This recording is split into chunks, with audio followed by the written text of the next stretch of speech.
Hey guys, welcome back to We Watch Movie. I'm Mike. I'm Jay. And another Patreon especial. This one's for Stephen Moore. Long time fucking Patreon Stephen Moore. Dude. Stephen Moore does amazing stuff for us, man. We really do appreciate you. And he is in the retail business during this time of year, which has to be a fucking nightmare. So I feel your pain, child. For you, Stephen. And we'll use this moment to tell everybody to be nice to the retail workers that you see this holiday season, because believe me, they're having a worse fucking day than you are. Be excellent to each other and get those deals, dudes.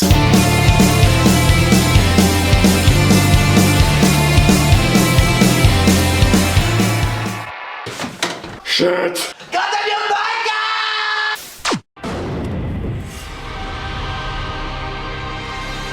Don't make me use my stuff on you, baby.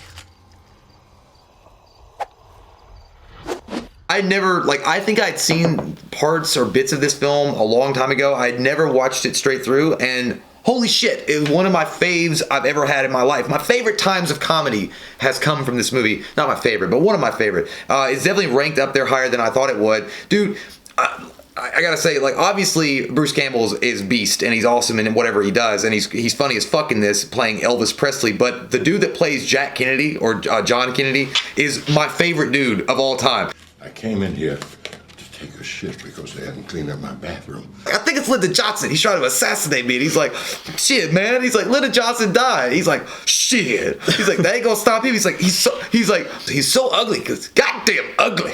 my favorite scene from the movie comes from, it's Ossie Davis, by the way, is the actor's name. Yo. But my favorite scene of the movie comes from him because they're both standing around, and then we'll get to the plot and stuff for a second for those of you who don't know, because I bet a lot of people haven't actually seen this movie because it really flew under the radar, but you got to see it. So we'll keep it spoiler free as we go through this. But my favorite part of the whole movie, man, is when they're sitting in the nursing home together, and he's wearing they're both wearing their nightgowns, or not nightgowns, but pajama pants and shit, and he's hanging out in their room. It reminded me when we were kids and we would hang out in your room and like look at comics and shit like that, or whatever. You know, a mummy hiding out, feeding on the sleeping. He's like, he brings like, what you want, Baby Ruth? He's like, yeah, give me Baby Ruth, man. He pulls out the Baby Ruth. He's like, let's get decadent. I like that's my favorite line in the whole movie. He's like, hey man, he goes, you want a ding dong? He's like, no, I'm not talking about my ding dong. I'm talking about chocolate ding dong. He's like, well, I guess because of what they did to me, mine would be chocolate. Well, like, all right, so the whole idea, it's the Shady Rest retirement home, or Shady Oak. I think it's Shady Rest retirement home. Supposedly, Elvis Presley, played by Bruce Campbell, the real Elvis Presley, is living there. It's in Texas, I think. And, you know, a mummy eventually shows up. A real life, the goddamn mummy that's sucking buttholes, literally sucking them buttholes dry. I woke up and he was sucking my butthole. Of that soul juice. And slowly coming back to life. And it's up to Bruce Campbell, a.k.a. Elvis, and Jack Kennedy, who's played by Ossie Williams in this, to stop the mummy from rising back from the dead. So it's pretty simple plot. It's kind of stupid. It's weird as fuck, and it's one of those. It's kooky, but I liked it a lot. Like, there's something about it that is so nostalgic, and it came out in 2002. It reminded me of stuff like Shaun of the Dead, or something like a slapstick comedy with not taking Dale and was it Tucker and Dale versus Evil, kind of like that kind of thing going on. It was really cool, and the dynamic and the chemistry between Bruce Campbell and Ossie Williams is fucking off the charts hilarious. So every time they're talking to each other, it reminded me of some Mel Gibson, Danny Glover shit. Like, there's one specific scene when they go to the bathroom and he reads the Egyptian on the wall. That's it? I mean, we're investigating a scuttling in the hall, trying to figure out who attacked you last night. You bring me in here to look at stick pictures on the shithouse wall, man? And he's like, he was like, yeah, he goes, I translated it last night. He goes, it says, Pharaoh gobbles donkey goopers, and Cleopatra does the nasty. And he's like, Bruce Campbell's like, man, I don't even get it. How's it all connected? Why are we standing in the toilet? And I came away just in time. He had me on the floor, and I had his mouth over my asshole. And then he's like, no, he goes, listen, last night he had me on the floor and he had his lips pressed on my butthole. And he's like, Bruce Campbell goes, shit eater. He's like, no, he's trying to suck my soul out through my butthole. He's like, never go ask him out. Yeah, he's like, man, he's like, where'd you read that? Hustler? Like, you gush about it. It's so good. It's because it's Don Cascarelli that directed it. It's the guy that did Phantasm, a bunch of other shit. But yeah, he had that going in Phantasm too, like just the friendship zone, like the way he does friendships. Like, one of my favorite scenes of all time in horror is when they're sitting on the porch in Phantasm, and then he just walks up silently, picks up his guitar, and they play that song, and they get done. He's like, It's just love, man. You know, he has that male friendship thing down to a fucking science, man. Camaraderie is there. Yeah, and even though the movie, just like all of his movies, I read one review for the movie, and they were like, Don Cascarelli has still never figured out how to make a like Hollywood type film, and he's like, and I pray to God that he never does. Yeah, it's great because it's so strange and it's so weird, and like some of the when the mummy kicks in, the mummy stuff kicks in, and the action stuff starts to happen. Like some of it's kind of broken and strange and weird, and like you're watching a guy in a wheelchair fight a mummy, and he's Elvis with a growth on his pecker, and it's just strange. Some of it doesn't work, but it doesn't work in a charming ass way. It's a really great low budget film, and it's funny as fuck. Like it's also redemptive in a way too, because it's like Elvis finally starts realizing that he's not just a broken man with a diseased pecker. Like he can rise up and be something more again. So he slowly starts realizing that he's the king, man. And there's one scene specifically when his roommate dies and the girl bends over. He's like, now the reveal of her panties, whether intentional or unintentional, she gave me a bird's eye view of her love nest, but it was no different than if a cat looked at it. He's like, my pecker fluttered around like a pigeon having a heart attack, and then it went limp and died.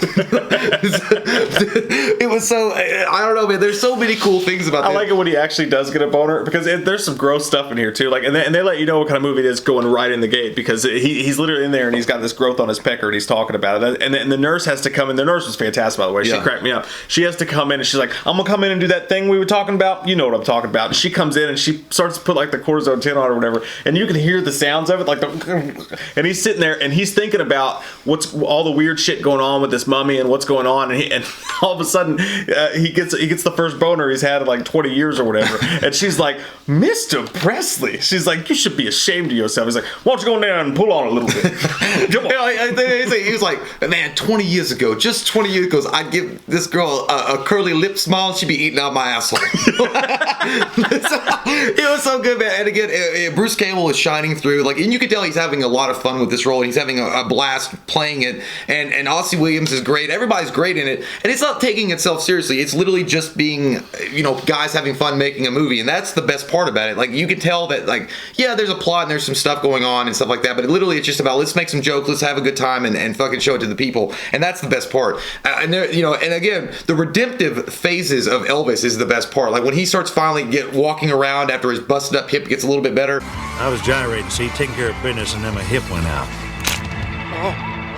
I've been having trouble with it. The movie does this really nice and kind of touching in a weird ways. It has a lot to say about growing old and how we treat elders and like older people or whatever, because like the guy that's in the room next to him or whatever dies, and his daughter shows up and she like throws his purple metal in the trash can and like doesn't give a fuck, and like Bruce Campbell pretty much narrates the whole movie from behind the scenes, so well, not behind the scenes, but you know what I'm saying. Like the whole movie is basically narrated by Bruce Campbell. And I actually read that Cascarelli actually hired somebody else to narrate the second half of the film, but all of his friends were like, that fucking sucks. Don't do that. Have Bruce Campbell do the whole thing. And the whole storyline, I won't say exactly how it works out, like why Elvis isn't dead and he's in this nursing home, but that's actually one of the most interesting points of the film, because he explains why he's there, not dead, all that stuff like that. They did a good job with those flashback sequences. Yeah, man, that was one of my favorite parts of the film, because they go back and they show him like in his heyday when he's doing, and how he's dealing with not being famous anymore, and why he decided not to be famous anymore, and all this stuff that's going on like that. But it's actually touching. I mean, it's touching because he feels worthless because he's old and he can't do anything, and he can't get a boner, can't do any of that shit. And the way that whole thing pans out, and the way that he finds an interest to live and to get up and do what he wants to do, and this whole thing with the mummy that's going on in the background is actually something that makes him perk up again, literally and dick-wise. It's pretty cool, man. It's really well written. All I know is if they get their asshole on one more elder's butthole, they could come back for good. In my own opinion, like I feel like it's a bridge to Terabithia for adults. Like in some way, I was almost imagining this wasn't even happening. Like that's not really Elvis Presley. It's just an older guy that wants to believe that he's Elvis Presley. And obviously, Ossie Williams is not really John F. Kennedy, but he wants to believe that he's John F. Kennedy, and they want to have an adventure because they feel useless. And so they have to concoct a story where they're going to investigate this mummy attacking the nursing home and put an end to it. You know what I mean? Like it's not like real. It's all in their minds, but it's their last great hoo-ha into the fucking into the wind, and they'll go out fighting and shit. Even a big bitch cockroach like you should know. Never fuck with the king.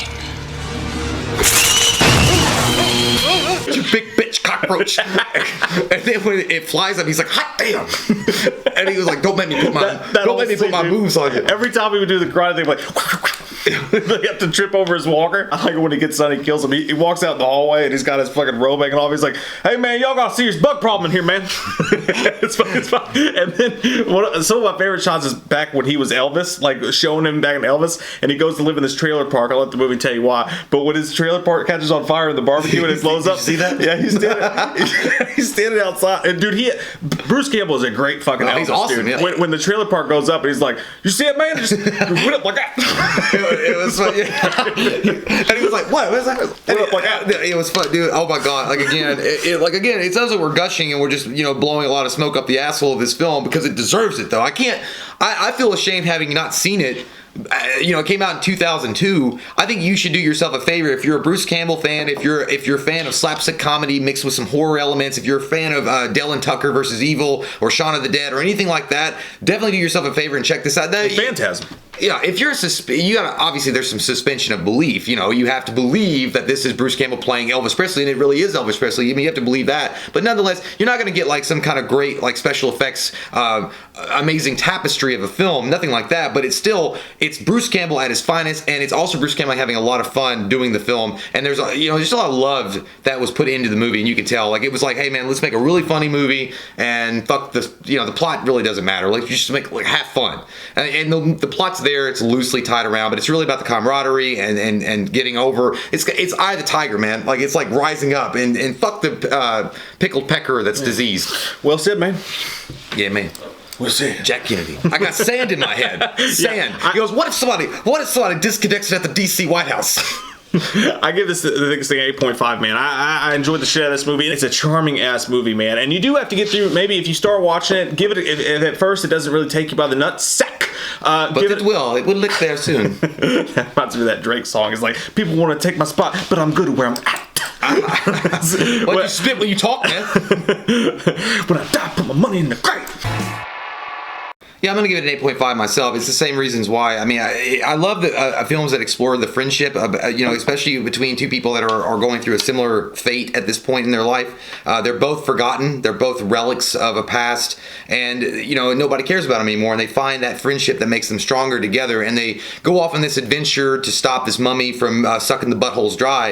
And like, regardless if that sounds stupid or not, that's why it's so cool. Though it's not the outer shell. It's like the inner shell. Like I think your brain has a thick candy shell on it. Like it's the middle part that really is the nougat, and it's about them finding friendship and going forward from there. And you can tell that there was a lot of love put into the movie, and it's got some great comedy bits in it. Bruce Campbell again is a great actor no matter what he does, but this one especially I think he shines no less than how he shines as Ash in Evil Dead. Like I feel like those characters are definitive. Like I feel like shows his range. Yeah, I think he's an extremely underrated actor, and I mean I've always thought that. And I mean, I think most people think that he's underrated as well. It sucks that Ossie Davis passed away, because I had seen him before, but his comedy chops are really on point, and his timing is fucking great.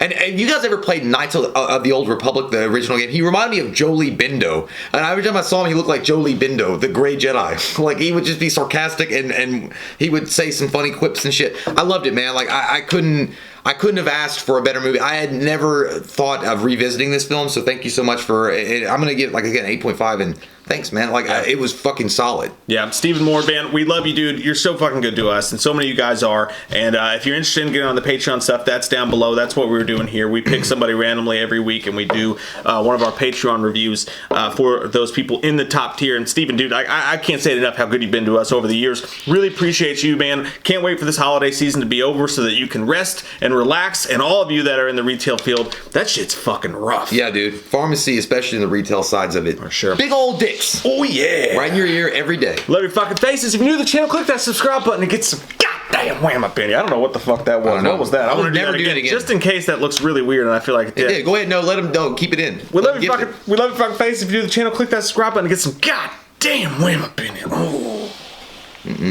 Let's get decadent. Okay. Don't make me put it on you, man. Hey, man, what you doing? Hey.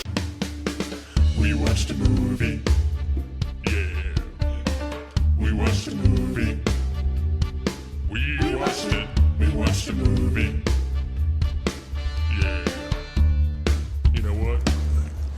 We did a review. We watched a movie. We watched a movie.